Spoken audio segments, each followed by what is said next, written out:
Also have some special guests with us today to introduce. Mayor Bob Coburn, here with us today. Vice Mayor James Jay is with us. Councilman Wayne Johnson. City Manager Mike Miller. City Attorney Roy Tucker. Commissioner Kenny Payne. Commissioner Stephen Wright. Commissioner Ken Doak. At this time, I would like to introduce Scott Robinson, who's going to say a few words for us. Thanks, Eric. You're welcome. I was thinking earlier today, people ask me, how long have we been in this facility? And I always say, about 4 or 5 years. Actually, since 2009. And we've had literally hundreds of events here. One of the events that I like most would be the Greater Muskogee Manufacturing Alliance listening sessions. We've had a number of those here since that time. This facility is as tough to manage as the Port of Muskogee is to manage, or the economic development activities that go on downtown. And what I would like to do is kind of recognize our staff members, and I'm not going to name them because I would really mess that up. But if you'd stand up, if you're in here, stand up, even the downtown office, whoever you are.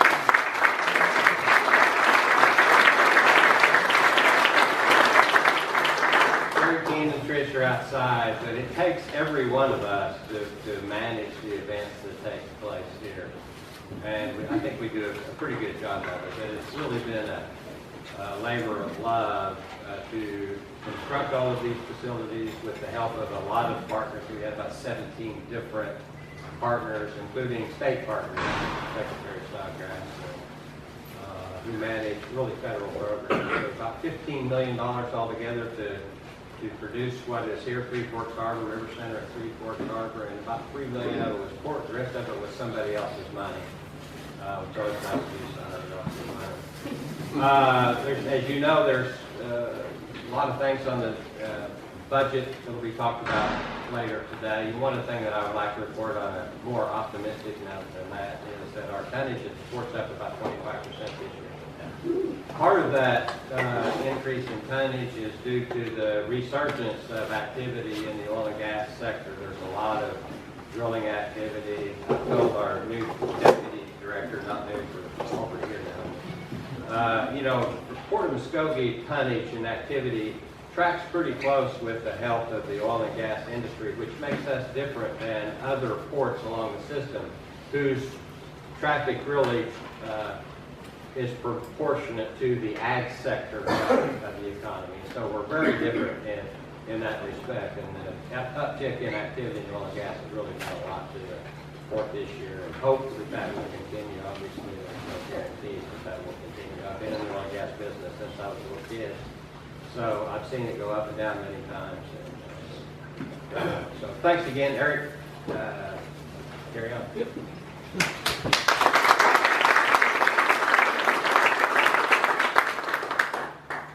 Thank you.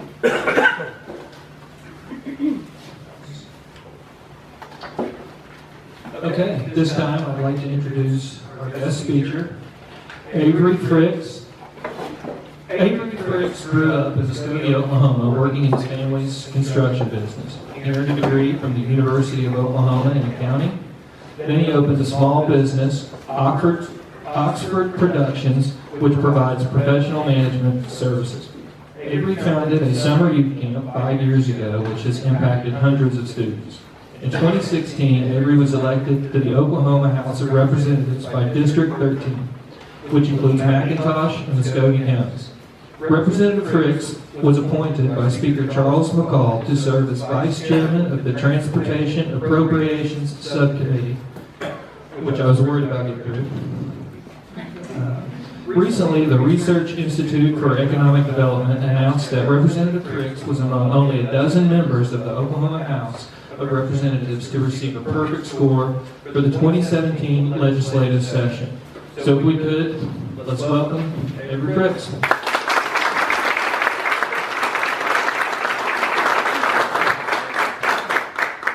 Thank you, Chairman Elgin, and thank you, Marie and Scott, for the invitation to be here, and thank you all for coming out today. When Marie called me and asked me to speak, she asked me to speak on the past legislative session.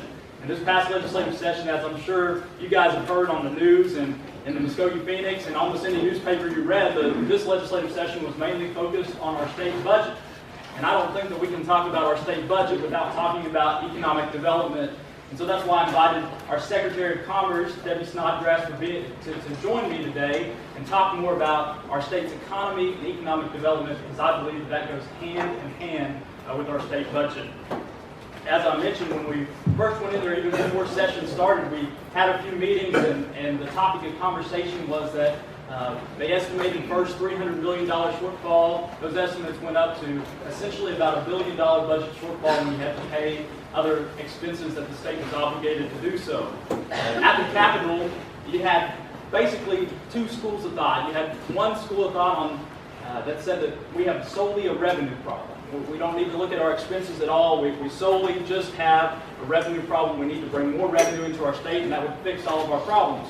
Then you have on the other side a group of people that believe that we have solely a spending problem, that we didn't need to look at our revenues at all. We just needed to address how our state is spending our dollars. Where I fall is somewhere in the middle. I do believe that we've got to do a better job with making sure that we spend our dollars most efficiently for our state.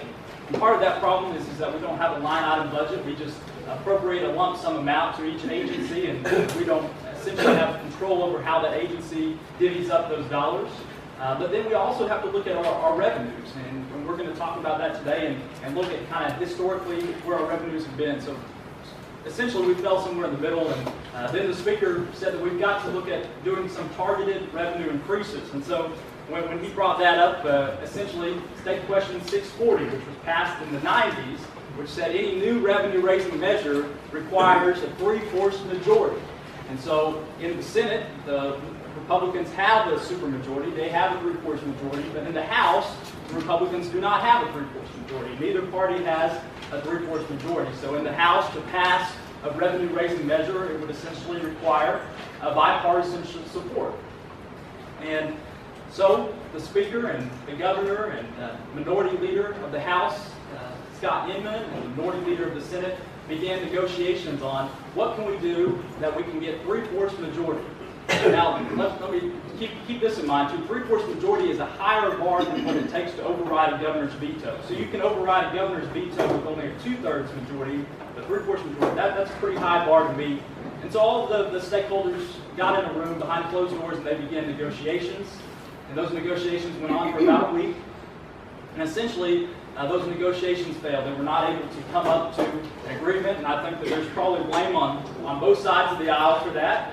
Obviously, Minority Leader Inman is running for governor and has some political purposes, and on both sides of the aisle, I'm sure there's blame to be had. I was not in those negotiations, so I couldn't tell you.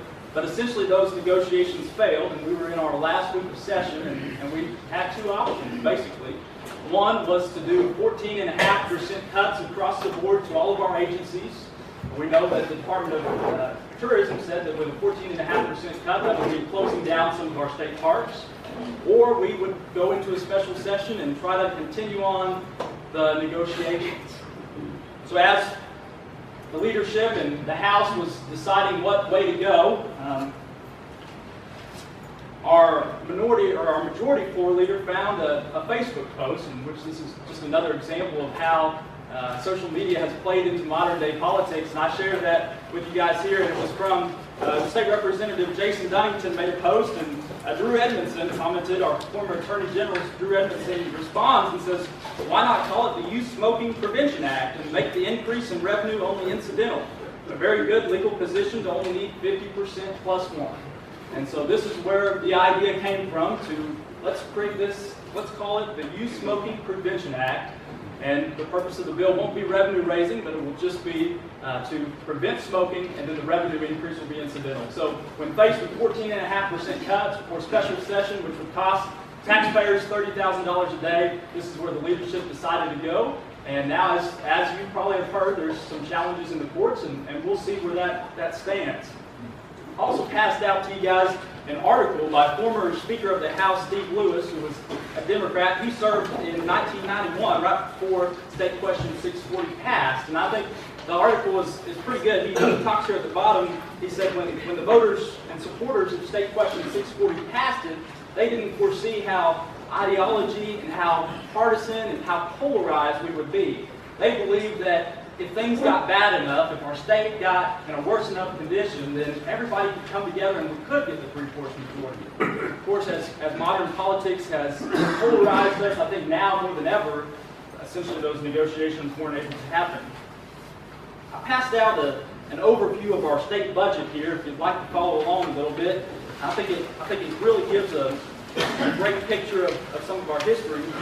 One thing to keep in mind is these are only our dollars which we appropriate. So there's other dollars that come into our state which are earmarked for federal grants or fees that are earmarked and have to go specifically to a revolving fund or something of that nature. These are only the dollars that the legislature gets to appropriate every year.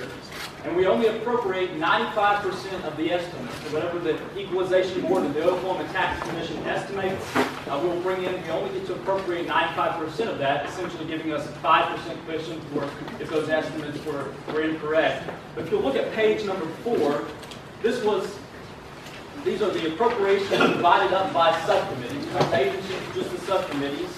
You'll notice that the largest cut any agency saw was 4.2%.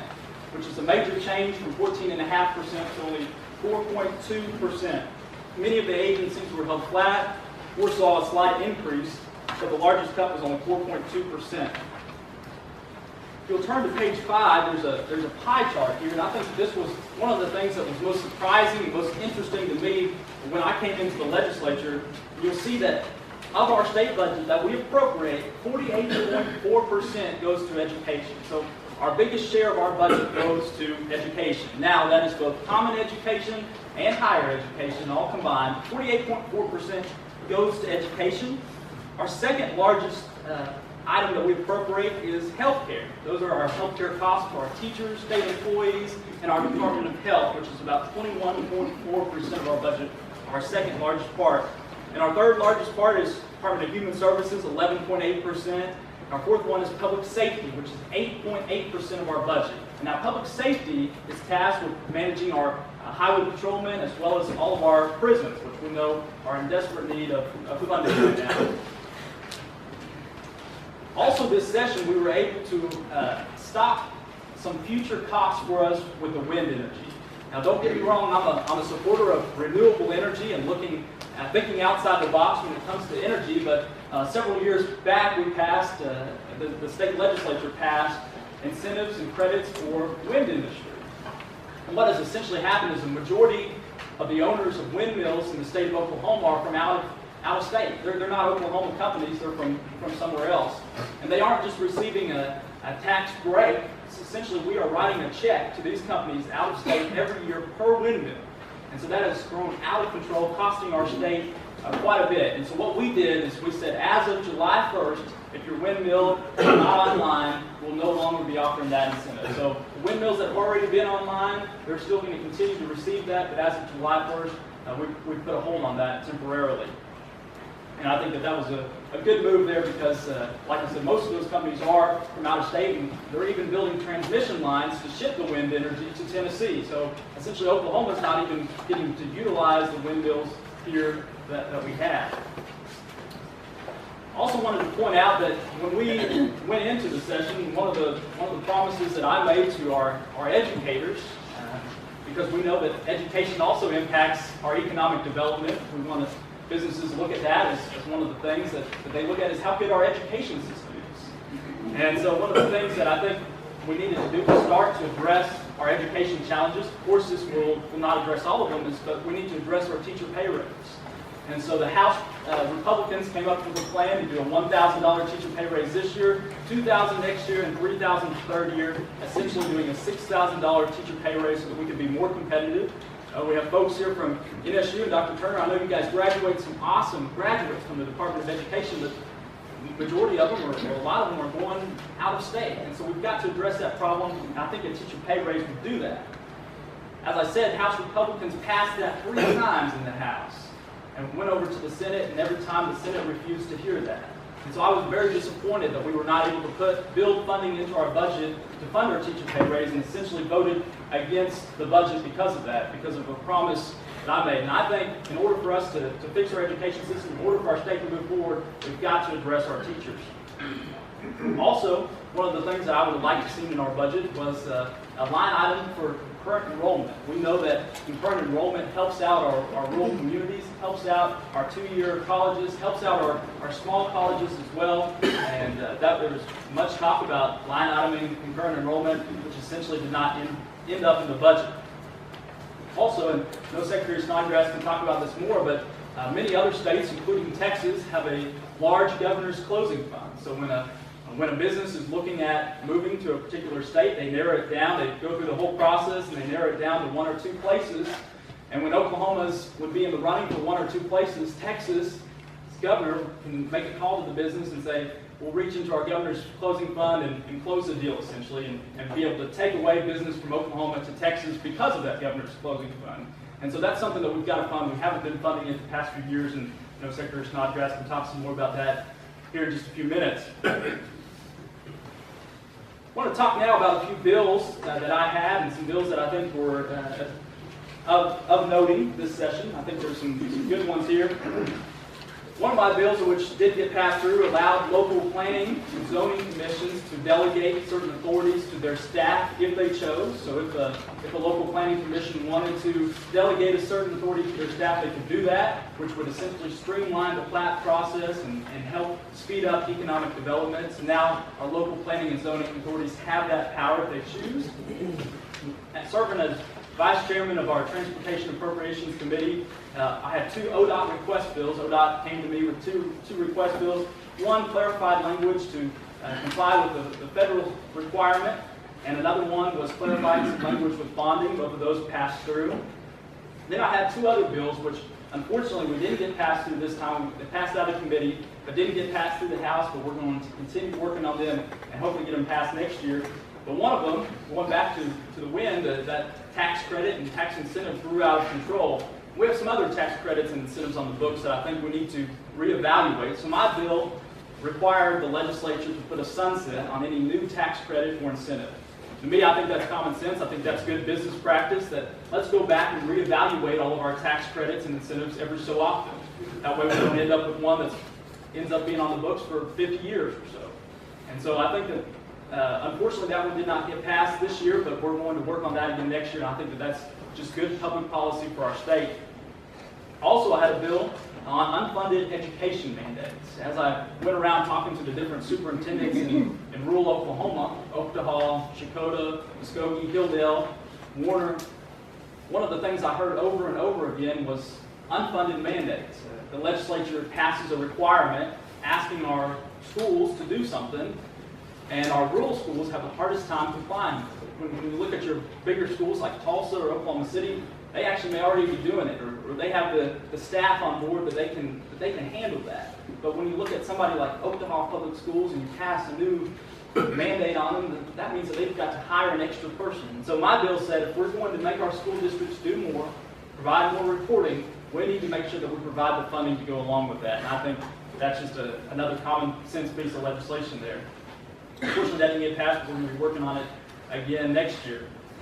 This summer, I have a few projects that I'm working on as well. One is an interim study for our state's real estate, looking at our leases that the state enters into for our various different departments, the Department of Human Services, Department of Health, all of our different leases, and make sure that we're operating most efficiently as possible for our real estate, and making sure that our state gets the best bang for our buck and locating in the places which are most cost effective but still able to serve our community well. Looking forward to the results of that interim study. We're also working with the town of Taft, the mayor of Taft, to annex one of their prisons in their town city limits. They have one of their prisons which is inside the city limits, and they've received sales tax dollars when prisoners purchase items there. Different or prisoners' families can put dollars into an account. That prisoner can purchase different items there. And because that prison, one prison, is within inside the town of Taft city limits, the town receives sales tax dollars, which amounts to about $5,000 a month to them. So if we can get the second prison annexed within inside the town city limits, that would essentially double their budget to be approximately $10,000 a month, and really could be a game changer for the town of Taft. The last project we're working on is a development in Shakota in McIntosh County off of I-40, getting an access road there so that we can essentially attract some new businesses such as a Brahms and a Holiday Inn Express that potentially could be interested. So those are some projects we're working on this summer. Also want to point out some other bills that I think are noteworthy. First one, which we kind of passed right out of the gate, was the Real ID. I'm sure you've probably heard a little bit about that on the news. This is to be federally compliant with our state's Real ID laws, House Bill 1845. What this bill does, it's taken Department of Public Safety about 2 years to implement it. But what it does is it allows you to choose when you go to your tag agency whether you'd like to continue with the driver's license you have right now or move to a Real ID. With the Real ID, you'll be able to get on an airplane, get into military facilities, etc. Or you could stay with the license you have and use a passport or a military ID to get into that. So that essentially gives you the option and the choice. Like I said, it will take about 2 years to implement. We also removed the pay cap for retired teachers that want to come back to the classroom to teach. We know that our retired teachers have a wealth of knowledge, and we don't want to miss out on that knowledge. And so we removed that pay cap so that they can come back and help, number one, train another teacher or help teach in our teacher shortage in the classroom. We also allow districts to give teachers retention pay to help keep those teachers within their school district. I think that's a positive thing. I was talking to one superintendent that was talking about going to a 4-day school week, and I asked, well, how much dollars is that going to save you? And she said, well, it won't save us very much. She said the main reason is so that we can attract teachers to stay in our district. And so the 4-day school week is a tool that superintendents have been using with the teacher shortage to attract teachers to stay in their district, and allowing them to give retention pay just helps them do that without having to go to a 4-day school week. We also passed a new federally compliant A-Rep rating system, which was House Bill 1693. All under Superintendent Janet Greasy, she implemented our first A-Rep rating system. This updated some of those requirements and tweaked some concerns that our superintendents have. I'm sure that there's a long ways to go with this. We still have more things to address, but we are federally compliant and we address some of those concerns. I'm sure this will be an ever-changing system as we go on. You may have heard about a criminal justice measure which was brought up in the House. I voted against, which essentially repealed some of what the state questions on criminal justice did. It passed the House, but it didn't go anywhere in the Senate, so I think that was a good thing. But also, it was unfortunate that there were several other criminal justice measures which would help our prisons overcrowding, which didn't go anywhere this year. And so I'm optimistic that maybe next year we can get those to go a little bit further, but those never got a hearing on the floor of the House, and I think those could have been a big help to our criminal justice system.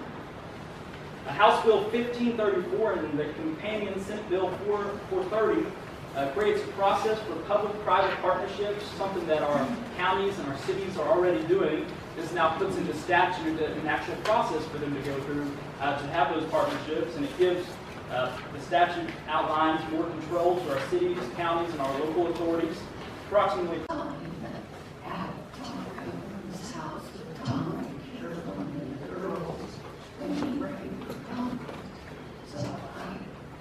love Muskogee as a special place in my heart.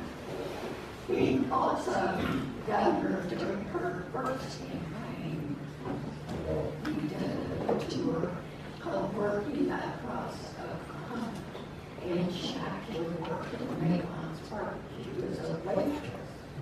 And it was, at first, nobody wanted to ask her for anything, never.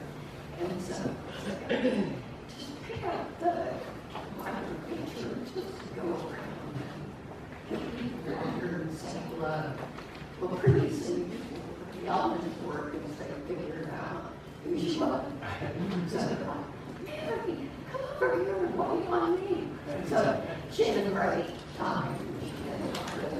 And on that tour, she actually polished windows at Nordic and Tulsa, and she named the sonogram on the bottom of each one.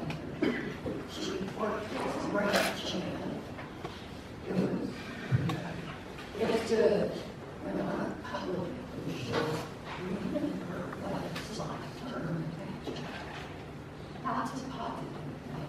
So, anyway, it's great to be in this day. And first thing that I want to tell you is the state's budget is not reflective of our economy. It's not all bad either. Just separate it out and look at it. Forks. Everybody knows what forks is. They list a one that was number 20 in terms of investments to this. And you also see number 8 in business college. We go out to recruit company that is in fact. You also see number 10 in economic climate. And what do they say? The business tax climate is one of the best in the country. And whatever you think of our legislature, let me just say, they have done a lot of things right. The fact that we have constitutional right to work in their state is critical for economic. They have reformed corporate employment, pastoral employment, and workers' comp. Those also are key. We also have one of the lowest tax burdens in the country for business. And I just want to make this point. There is revenue. Our problem is the tax structure that hasn't been overhauled since we heard. So there's a lot of things to believe. But the economy has changed. And with the introduction of internet commerce, we're losing a lot of sales tax revenue. It is crippling our retail and our local municipal county and state government. We have to make changes in the tax structure. That's a low representative in our legislature. That has to be done. Let me also say, and with I have several people here that work for the Department of Commerce that are members of my family chief state.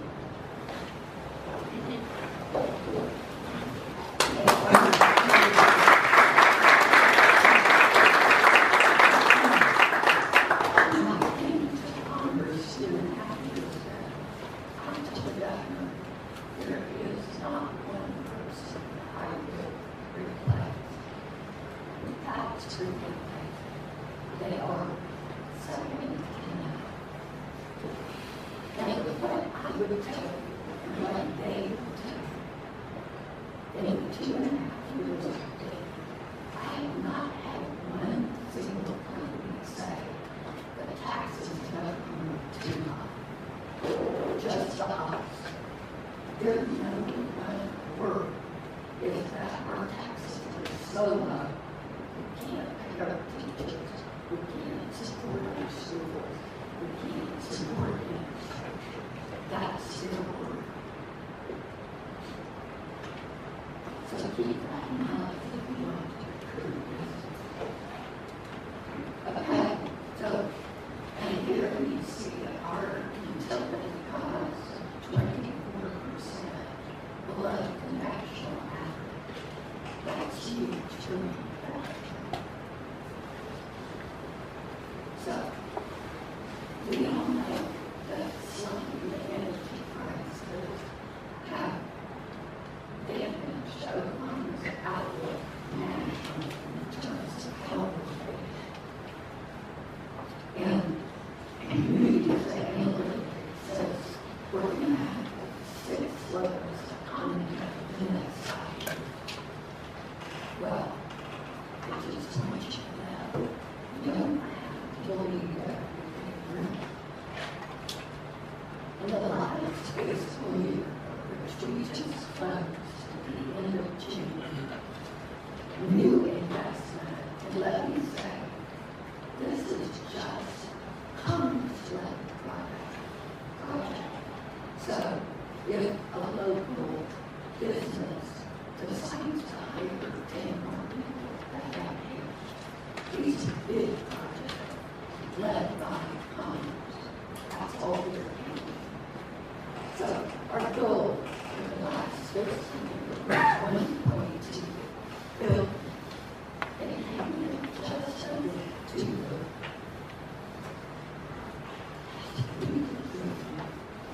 Really good news.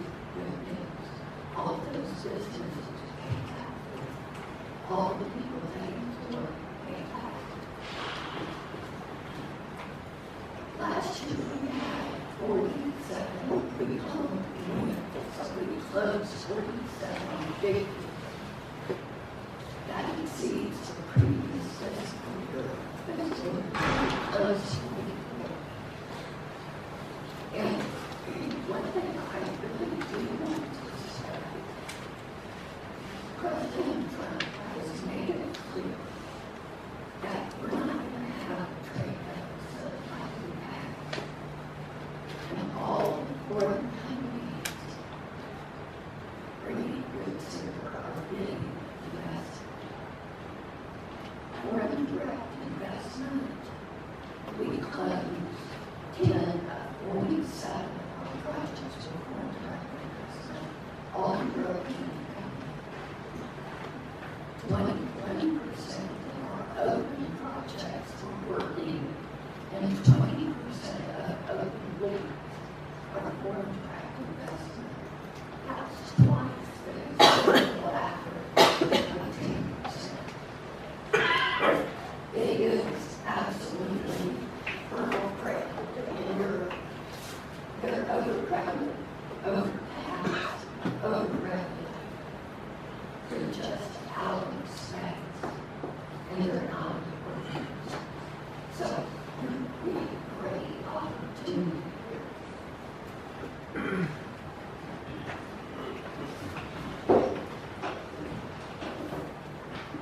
The great thing about voice is everybody has to pay attention to their name.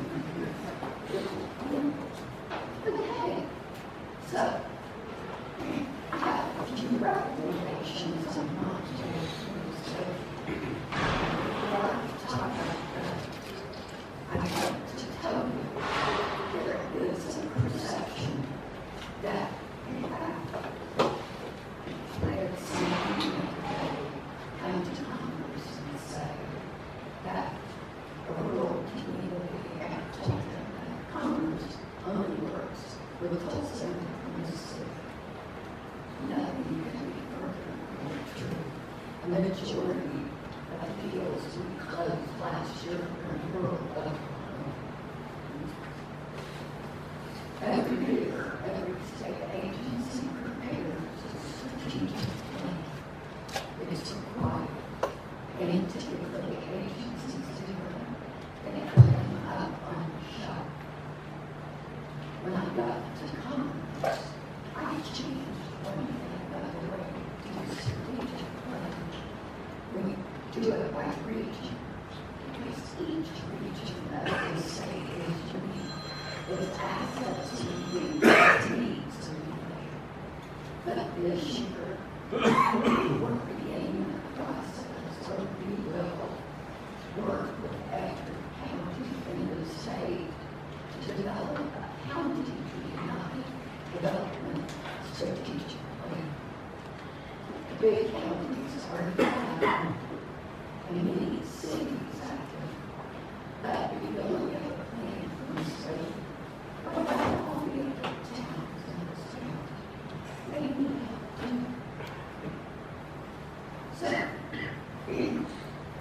I'm saying that we make these recommendations not just to the city, but to the county.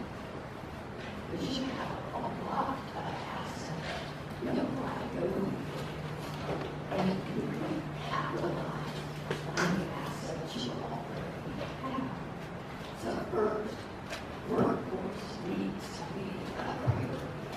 I will tell you, in economic development today, the number one issue is workforce. Number one, before taxes, before incentives, before anything, it's workforce. And who trains the workforce? Education. Education has got to be a priority. Training has got to be a priority. And we will be talking more and more about apprenticeships. That's a project the government is working on in Germany. It's a solid, rock-solid program to allow kids to come into a company and learn a trade. If they want to college trade, if they don't, then workforce trade. So we'll be talking more and more about invest in rail at the port. The turn radius is too tight, and the configuration needs to be changed. Amen. Acquiring more land at the port. Companies that love to be located near ports and rail, where they can build projects right on a vessel in the valley. You are so fortunate for you're in the city and the state that wouldn't love to have take full advantage. Increase marketing of the world to bulk shippers, logistical firms, and machines. There are a lot of companies in the state that don't know networks. So that is a great selling point, and you want to attract industry. You need to market it. And here, that would be the use of that hospital. And target suppliers and consumers of products generated at Delhi, Georgia, payment control, global machine, bottling, metal Chesapeake, because they're buying products from people to manufacture their product, and they're selling those products to others. For instance, both Al-Title and Acme sell to both Lowe's and Home Depot. You could recruit a distribution center here for Lowe's. We're in the center of the country. They're perfect targets. We just go in. Expanding transport, short haul truck, rail, roosters, again, making it easier for companies to move product. So,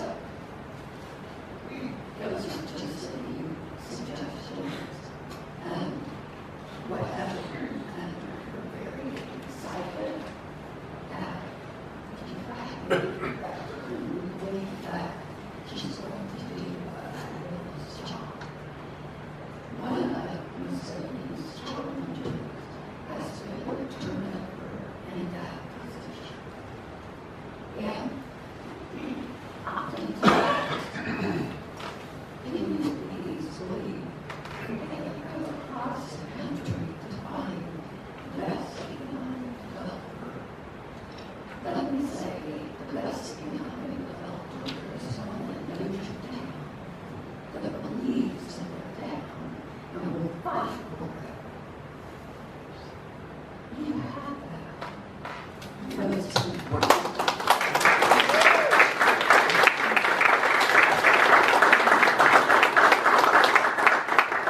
She can't do her job alone. It takes all of it. And I know there are other companies too. Give her a list of your suppliers.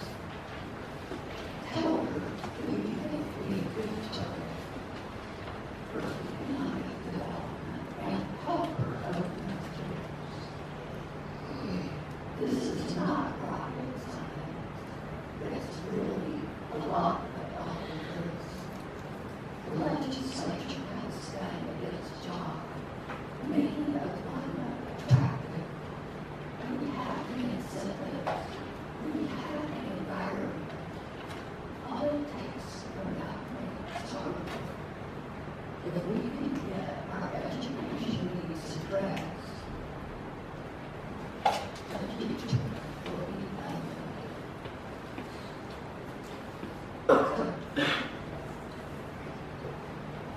I just want to say thank you for your support of your legislators. Representative Frix is making me proud. He is going to be elected. I promise you. And thank you for your support of our agency and of all of us who work hard to improve this situation. Thank you.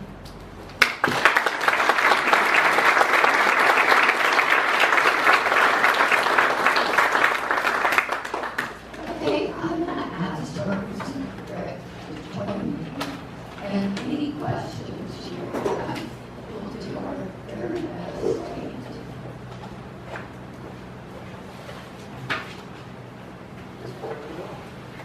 Okay. Well, you can I was wondering if you could take a couple quick minutes to comment on your outlook on tourism in the state of Oklahoma. absolutely. Tourism is an $8 billion business in the state. You know, we take for granted the beautiful things and places we have. It is a thriving industry, and how do we know how many ecosystems we have in the state? Any of them? Ecosystems. Well, we're one of 4 states that have that many ecosystems. Pretty much only thing we don't have is the beach. So it's great for things like our film office because if you're making a movie, whatever it's about, we can find a setting for it, unless it's beach on a bingo. What's a show that's done about? It's a beach. Anyway, God, you can't accommodate everything else. Our park system is very strong, and I think the music in the city in particular, the city's all about music, and that's something we need to continue to grow. It is very, very important to have me in the process, in the beginning. In the beginning of the project, our company has, they say, send us an RFP.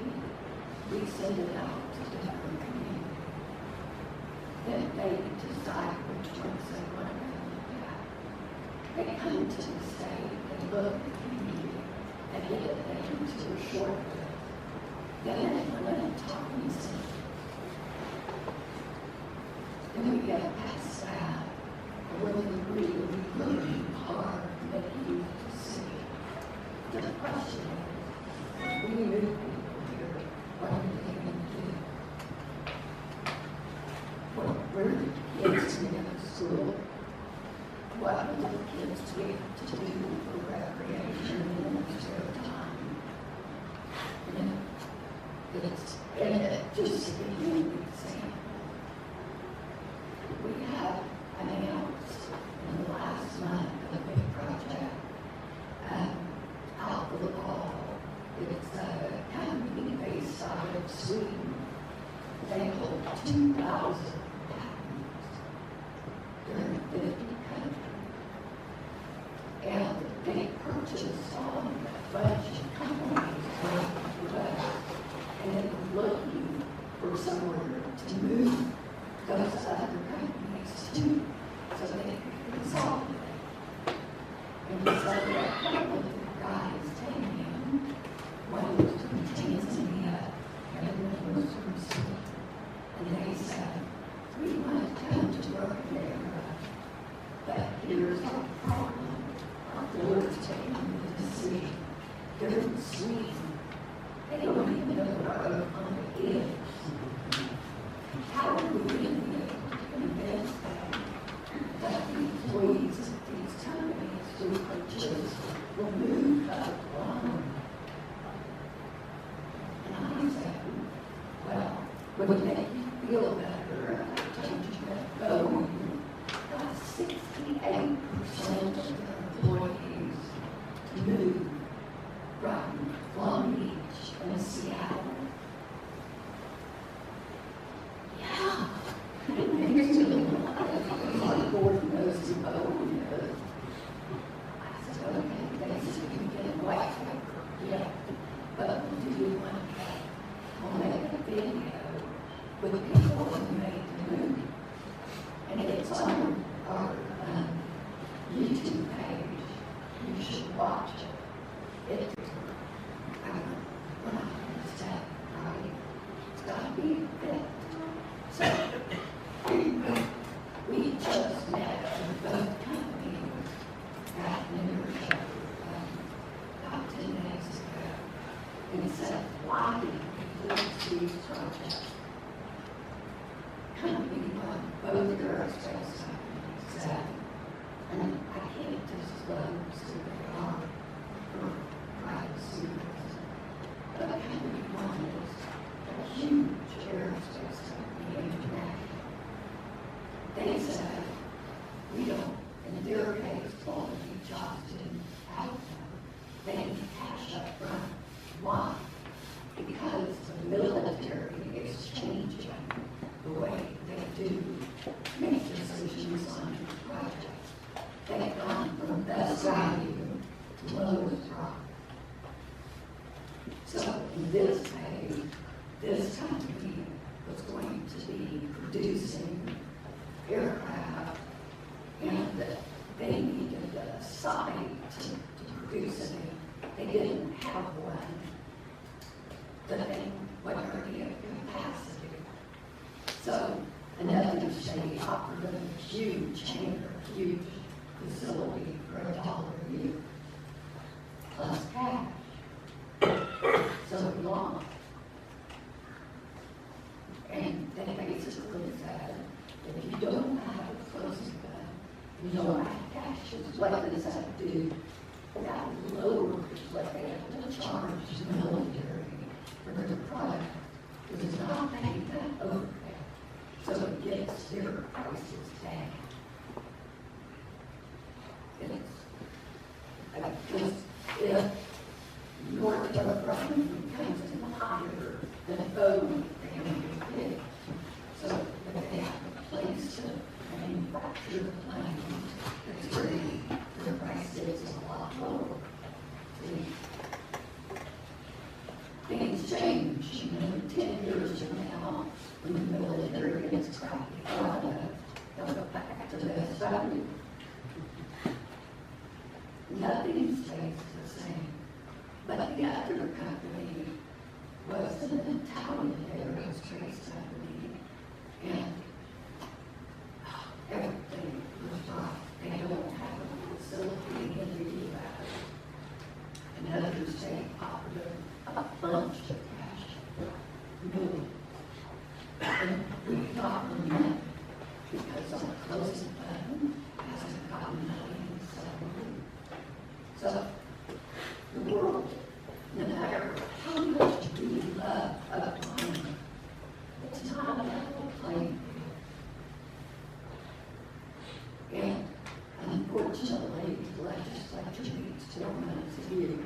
So in those situations, I can't go over here and say, I need money for this company, would you help me by passing a bill to do that? Can't do that. And in this environment, we're going to pass it anyway. So, but we can't afford to turn away jobs and investment. We've got to continue to diversify this economy so we don't have ups and downs like we do now. I'd say that I have a priority closing fund would be one at the top. Any other questions? Thank you so much.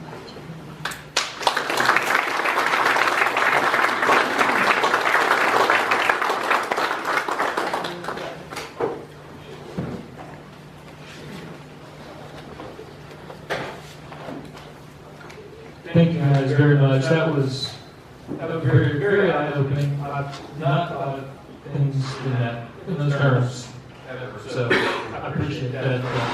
If we can get a round of applause, I really appreciate it.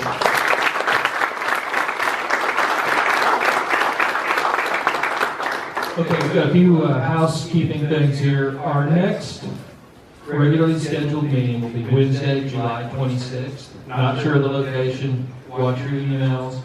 And our next legislative listening session will be Thursday, August 31st. Be located here, featuring Senator James Langford. Thanks everyone for coming. It's really nice to see this many folks out participating. Meeting adjourned.